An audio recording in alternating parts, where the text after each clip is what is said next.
So what if I told you that one of the most fundamental rules of logic, something we literally use every single day without even thinking about it, might not actually be a universal truth? Okay, let's dive into this, because today we're kind of rethinking reality itself. Just think about it for a second. Any statement you can dream up. The sky is blue. It's going to rain tomorrow. There's life on other planets. We just assume it has to be one or the other, right? True or false. But what if there's another option? Well, this core assumption, it's got a fancy name, the principle of excluded middle. In Latin, tertium non datur, which literally means a third is not given. This thing is the bedrock of classical logic. I mean, so much of math and philosophy is built right on top of it. But then, in the early 1900s, this Dutch mathematician, L.E.J. Brouwer, he looks at this foundational rule and basically says, I'm not so sure about that. And this was absolutely radical. It sparked a total revolution in logic and gave birth to a whole new way of thinking called Intuitionism. So, how on earth could he justify rejecting an idea that seems so obvious?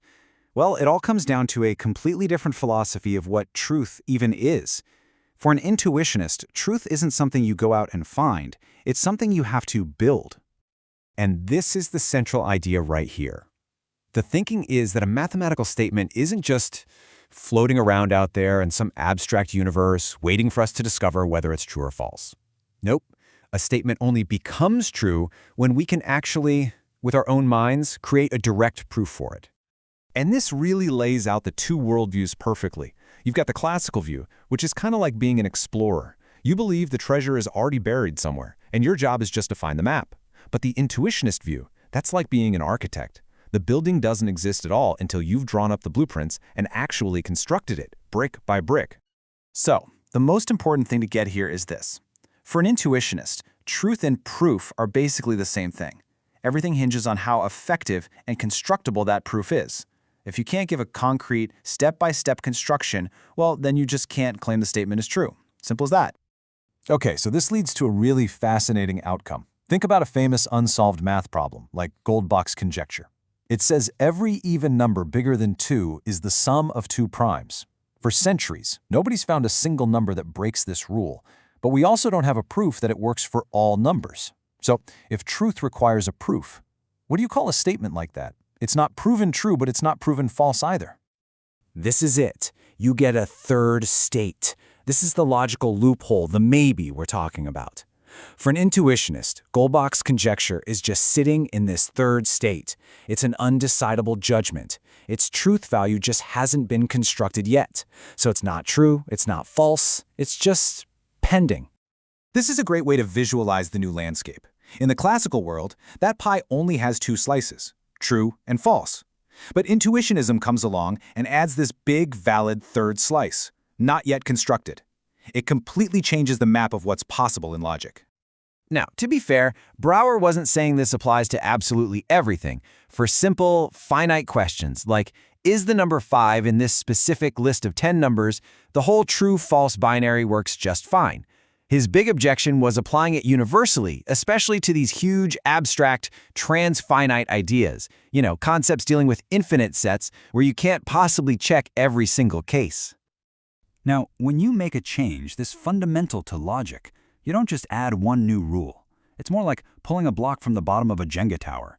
You get this massive domino effect that starts to topple other long-standing principles. So the very first domino to fall right after you reject A or not A is something called the law of double negation. And this is where things get really weird and counterintuitive. We are all used to the idea that 2 negatives make a positive, right? If you prove something is not true, well, that's the same as proving it's true. Or is it? For an intuitionist, no way. Remember that third state? If you prove a statement is not false, you've only ruled out one possibility. You still haven't built a proof that it's true. It could still be sitting in that undecided, not yet constructed zone. So, to actually prove a statement is true, you can't use any of these clever shortcuts. You must always provide that direct, constructive proof of the positive statement itself. There are no backdoors. For Brouwer and his school of thought, this wasn't just some abstract logic game. It was a deeply held philosophical belief. They argued that truly precise mathematical thinking comes from our own rational intuition, and that our intuition, not some rigid, formal system, should be the ultimate judge. So what happened to this radical, intuition-based philosophy? Well, it didn't just stay a philosophy. It was eventually shaped and hammered into a complete, coherent system of logic. You can really see the path it took. First, Brouwer kicks off this revolution based on his philosophy. Then, his followers champion this idea of intuition over rigid rules. After that, other brilliant mathematicians like Kolmogorov and Glavinko took on the hard work of translating these ideas into a formal system, finally establishing intuitionistic logic as a rigorous and respected part of mathematics. So, when you boil it all down, the big takeaway is that intuitionistic logic isn't just some fuzzy idea. It's a powerful and consistent system that completely redefines truth, tying it directly and strictly to what we can actually demonstrate and build a proof for.